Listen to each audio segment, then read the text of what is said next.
Hello दोस्तों, मेरा नाम है जितेंद्र सिंह और मैं पढ़ाने जा रहा हूँ क्लास 7 ज्योग्राफी चैप्टर 4 एयर। तो दोस्तों, मैं इस वीडियो में इंग्लिश में पूरा रहेगा ये हमारा चैप्टर, और इसको हम हिंदी में भी राइटिंग कर देंगे कि जो बच्चे इंग्लिश पूरा कंप्लीटली नहीं समझ पाएंगे तो उसको हिंदी से भी पढ़ के समझ सकते हैं।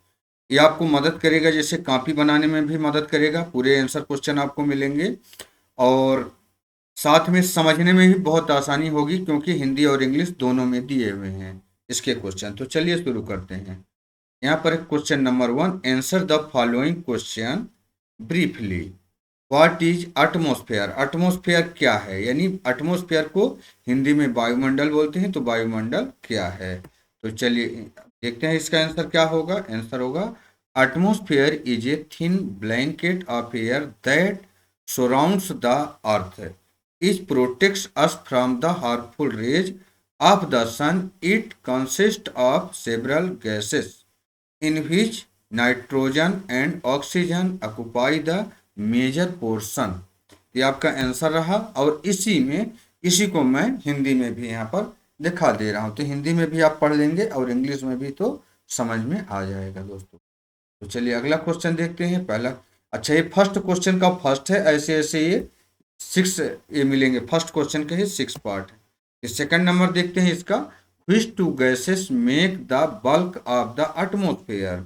इसको हिंदी में अगर देखोगे तो कौन सी दो गैसें वायुमंडल का अधिकांश भाग बनाती हैं? इसका आंसर हो जाएगा nitrogen 78% and oxygen 21% make the bulk of the atmosphere. इसको आप हिंदी में भी आप देख लेंगे तो पढ़ने में आसानी रहेगी और आसानी से आपको याद हो जाएगा। अगला क्वेश्चन देखते हैं इसका, थर्ड नंबर, फर्स्ट क्वेश्चन का ही third, which gas creates green house effect in the atmosphere, यानी कौन सी गैस वायुमंडल में ग्रीन हाउस प्रभाव उत्पन्न करती है? आंसर हो जाएगा आपका carbon dioxide creates green house effect in the atmosphere. इसको आप हिंदी में भी देख सकते हैं। ओके, अगला क्वेश्चन देखते हैं। अगला क्वेश्चन फोर्थ है, व्हाट इज वेदर। वेदर क्या है, यानी मौसम क्या है? इसको उत्तर देखते हैं इसका, weather is hour to hour day to day condition of the atmosphere. इसको हिंदी में भी आप देख लो तो आपको याद करने में आसानी होगी। ये बार बार बोल रहे हैं। हाँ, जब कॉपी बनाओगे तो आपको हिंदी और इंग्लिश दोनों में लिखने की जरूरत नहीं है। आप इंग्लिश वाले छात्र हो तो इंग्लिश वाले, या तो हिंदी वाले हैं तो हिंदी वाले में आप राइटिंग कर सकते हो।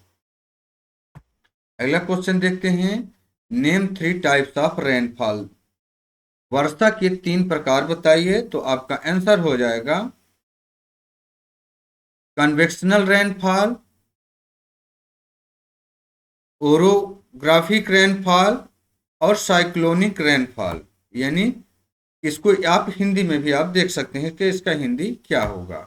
अगला क्वेश्चन देखते हैं, 6 number, what is air pressure, यानी वायु दाब क्या है? आंसर हो जाएगा इसका, the pressure exerted by the weight of air on the earth surface is known as air pressure। इसको आप हिंदी में भी पढ़ सकते हैं। पृथ्वी की सतह पर वायु के भार द्वारा लगाए गए दबाव को वायु दाब के रूप में जाना जाता है। अगला क्वेश्चन देखते हैं। अब क्वेश्चन नंबर 2 आ गया है, pick the correct answer, which of the following gases protect us from harmful sun rays. यहाँ पर आपको देखेंगे, यहाँ पर ऑप्शन दिए हैं 3, कार्बन डाइऑक्साइड, नाइट्रोजन और ओजोन। इसका राइट आंसर हो जाएगा ओजोन। अगला देखते हैं, ओजोन को हिंदी, इसको हमने यहाँ पर जो है ओजोन को हिंदी इसलिए नहीं दिखाया कि ओजोन को हिंदी में भी ओजोन ही लेयर बोलते हैं। अगला क्वेश्चन देखते हैं, the most important layer of the atmosphere is.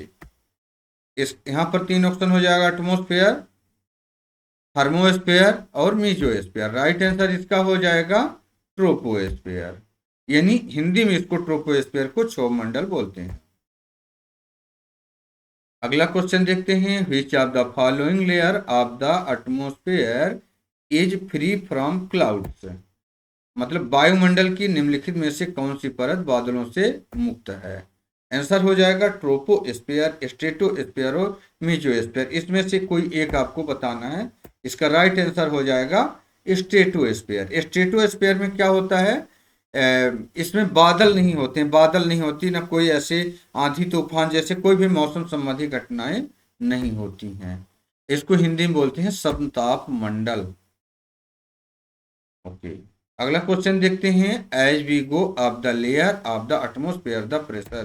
तो जैसे जैसे हम वायुमंडल की परतों में ऊपर जाते हैं दबाव बढ़ता जाता है। तो इसके क्या बताएंगे, इंक्रीज होगा या डिक्रीज होगा या रिमाइन द सेम या उसी तरीके से रहेगा। इसका राइट आंसर हो जाएगा डिक्रीज होगा। यानी जैसे जैसे हम ऊपर चढ़ते जाएंगे, अपने वायुमंडल में ऊपर के लेयर में जाते जाएंगे, तो हमारा यहाँ पर क्या होगा, डिक्रीज होगा। क्या डिक्रीज होगा, यहाँ पर देखिए द प्रेशर, हवा का जो दबाव है वो कम होगा, डिक्रीज हो जाएगा, घटेगा, कम हो जाती है।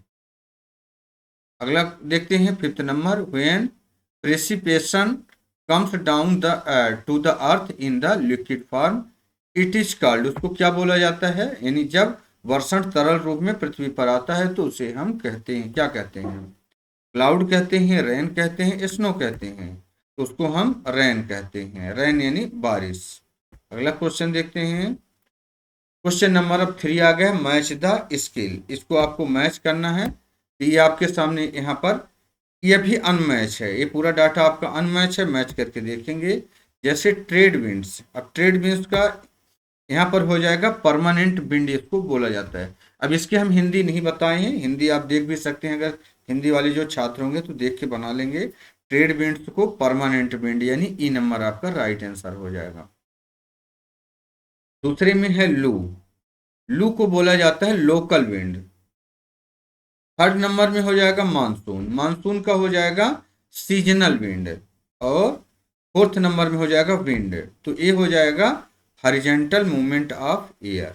ये आपके थे राइट आंसर, यहाँ पर मैच करा के दे दिए गए हैं। अगला क्वेश्चन देखते हैं। Question number 4, give reason. आपको रीजन बताना है। We clothes take longer time to dry on a humid day. यानी नमी वाले दिन में गीले कपड़ों को सूखने में अधिक समय लगता है। तो इसका आंसर हो जाएगा on a humid day the air is full of water vapour, hence evaporation is very slow. This is the reason why wet clothes take longer time to dry on a humid day. इसका हिंदी भी आप यहाँ पर देख सकते हैं। आर्द्र दिन में हवा जल वाष्प से भरी होती, इसलिए वाष्पीकरण बहुत धीमा है। यही कारण है कि नमी वाले दिन में गीले कपड़ों को सूखने में अधिक समय लगता है। अगला क्वेश्चन देखते हैं। क्वेश्चन सेकंड है, amount of insolation decrease from equator towards poles. भूमध्य रेखा से ध्रुवों की ओर सूर्य ताप की मात्रा घटती है। इसका राइट आंसर हो जाएगा insolation comes through vertical rays on equator, thus it covers up less space but we feel more heat there when it goes up from equator towards poles. The sun rays become slanting. Needles to say that slanting rays comes on the earth covering longer distance. Although these slanting rays heat up more space, the degree of hottest is felt less. This is the reason why amount of insolation decrease from equator towards pole. ये आपका रहा answer. और इसी को हिंदी में भी आप देख सकते हैं। भूमध्य रेखा पर ऊर्ध्वाकार किरणों के माध्यम से सूर्य ताप आता है। इस प्रकार यह कम जगह घेरता है, लेकिन जब यह भूमध्य रेखा से ध्रुवों की ओर बढ़ता है तो हमें वहां गर्मी अधिक महसूस होती है। सूर्य की किरणें तिरछी हो जाती हैं। कहने की आवश्यकता नहीं कि तिरछी किरणें अधिक दूरी तय करके पृथ्वी पर आती हैं। हालांकि ये तिरछी किरणें जगह को अधिक गर्म करती हैं, लेकिन गर्माहट की मात्रा कम महसूस होती है। यही कारण है कि भूमध्य रेखा से ध्रुवों की ओर सूर्य ताप की मात्रा कम हो जाती है। अगला क्वेश्चन देखते हैं यहाँ पर। Solve this crossword puzzle. तो यहां पर हो जाएगा with the help of given clue. यहाँ पर क्लू दिया गया है, देखिए एक क्रॉस में भी है और डाउन में भी है, और यहाँ पर आपको ये पूरा भरना है। ठीक, ओके। पहले वाले में देखिए यहाँ डाउन में देखेंगे, डाउन में एक नंबर में amount of water vapour in air, इसको क्या बोला जाएगा? तो एक नंबर आप देखेंगे तो यहाँ पर है, तो ऊपर से नीचे ये भरा जाएगा।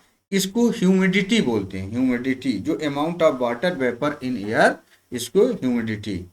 अब 2 नंबर में देखिए क्या है, condensation of water vapours around dust particles in atmosphere. तो 2 नंबर में इसको हम क्या बोलेंगे? क्लाउड बोलेंगे। ठीक, क्लाउड, ओके। 3rd नंबर में देखिए example of local wind blowing in summer in northern India.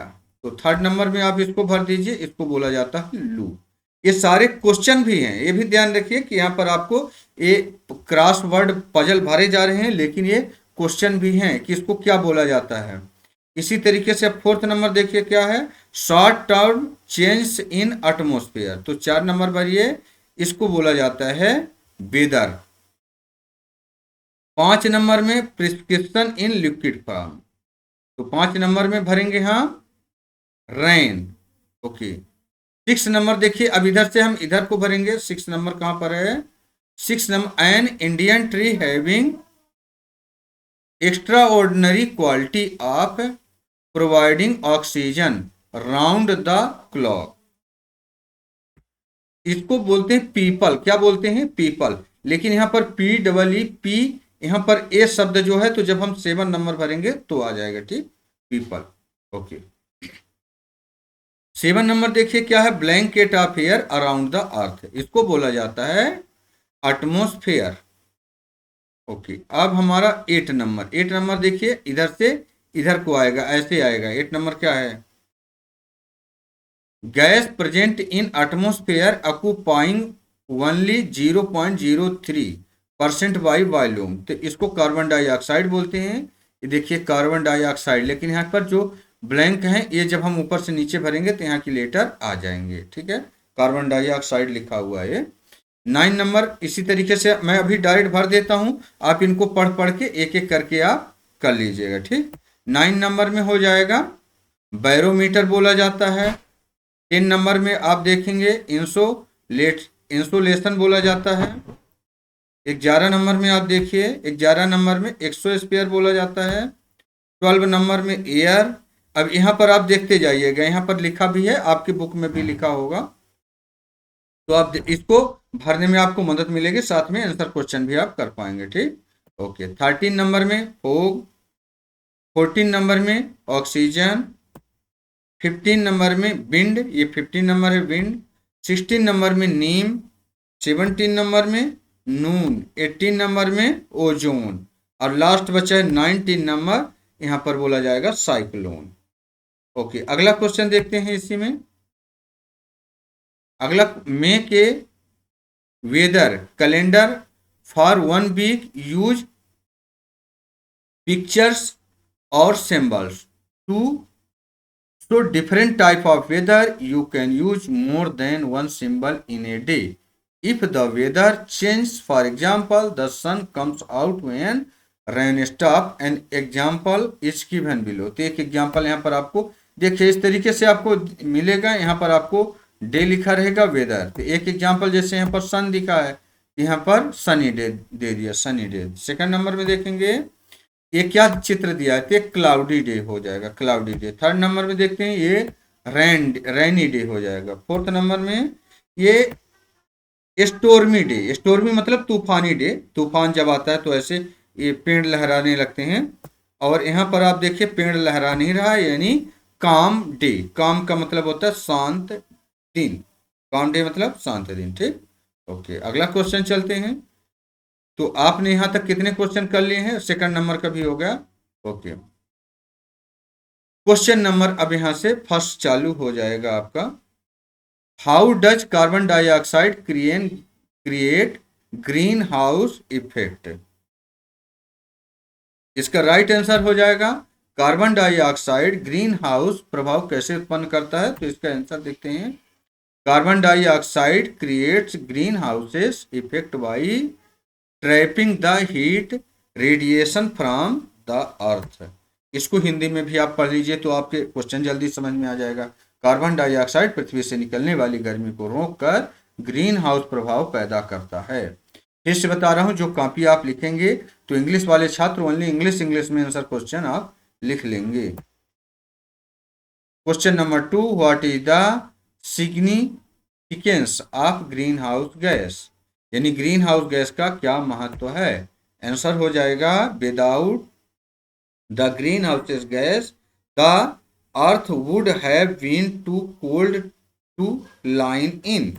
यानी ग्रीन हाउस गैस के बिना पृथ्वी इतनी ठंडी होती कि इसमें रहना संभव नहीं होता। अगला देखते हैं question number 3, what is the nature of cold air. यानी ठंडी हवा के प्रकृति क्या है। आंसर हो जाएगा it has tendency to go down. यानी इसमें नीचे जाने की प्रवृत्ति होती है। यानी अगर हवा ठंडा होगा तो हवा नीचे जाएगा और अगर हवा गर्म होगा तो हवा ऊपर उठती है। इसको जब हम चैप्टर पढ़ाएंगे तो इसमें हम कवर करा देंगे।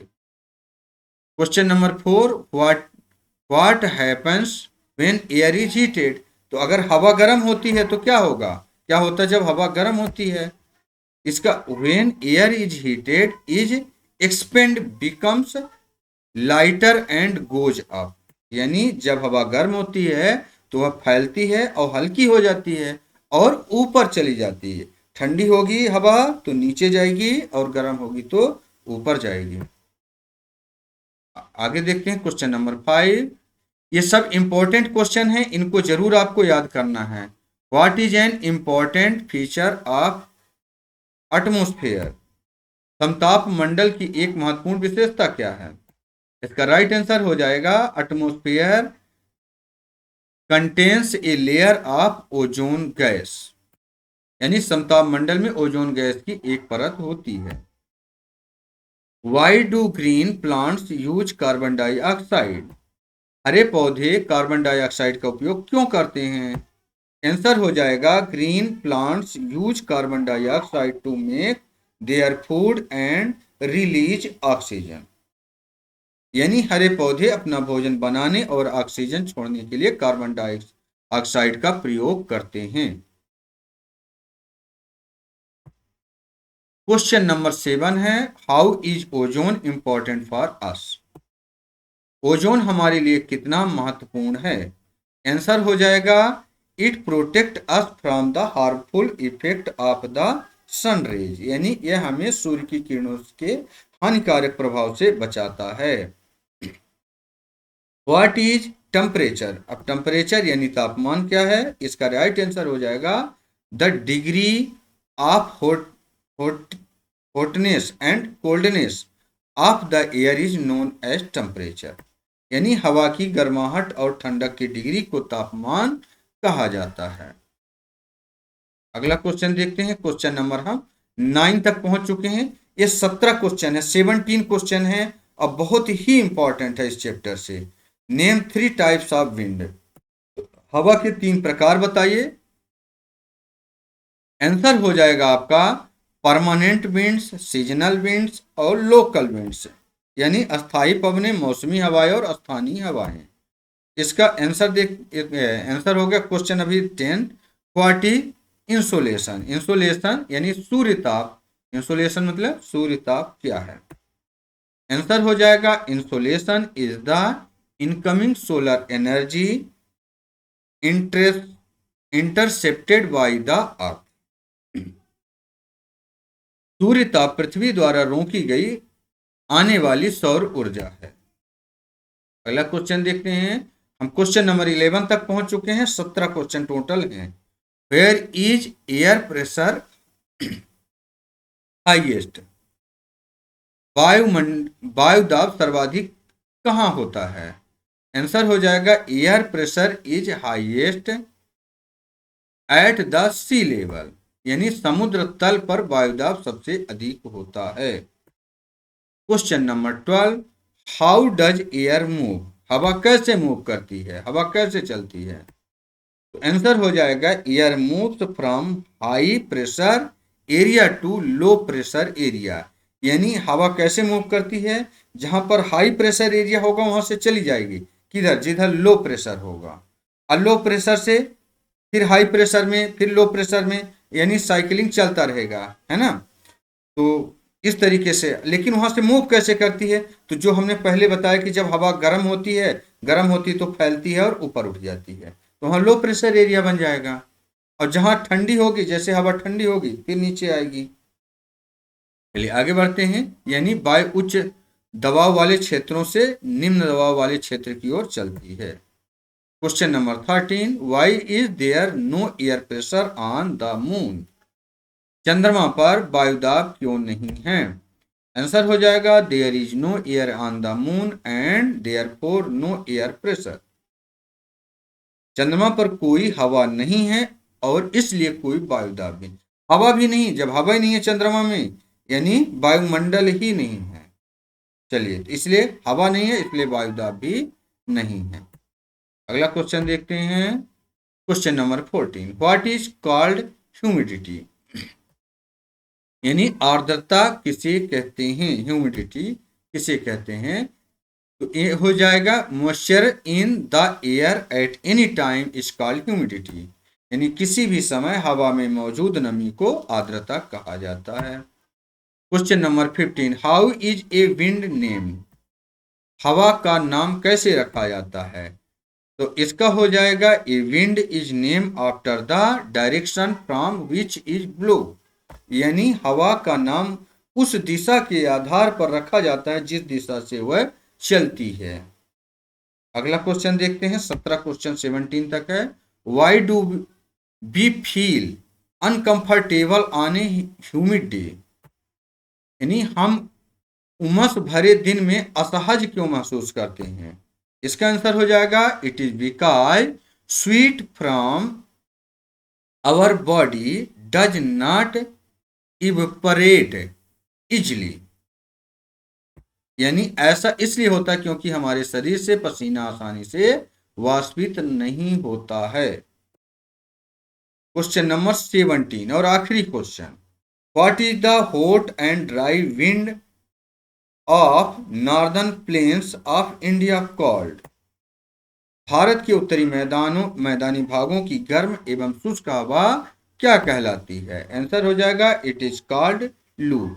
इसे हम क्या कहते हैं? लू कहते हैं। 17 क्वेश्चन थे जो छोटे छोटे क्वेश्चन बनाए गए थे इसी चैप्टर से। ये मोस्ट इंपॉर्टेंट दोस्तों, इसको हमने हिंदी और इंग्लिश दोनों में करने का मतलब ये था कि जिन बच्चों को समझ में इंग्लिश मीडियम से तो हैं लेकिन उनको समझ में नहीं आ रहा कि एक्चुअली में क्वेश्चन कहना क्या चाह रहा है, तो इसलिए हिंदी में भी लिख दिया गया तो आपको समझने में आसानी होगी। लेकिन ये वीडियो आपको कैसा लगा कमेंट करके बताएं। जो चैनल सब्सक्राइब नहीं किए हैं चैनल सब्सक्राइब कर लें ताकि इसी तरीके से और भी जो वीडियो हम डालें तो आपके पास उसका नोटिफिकेशन पहुंच जाए। Thank you.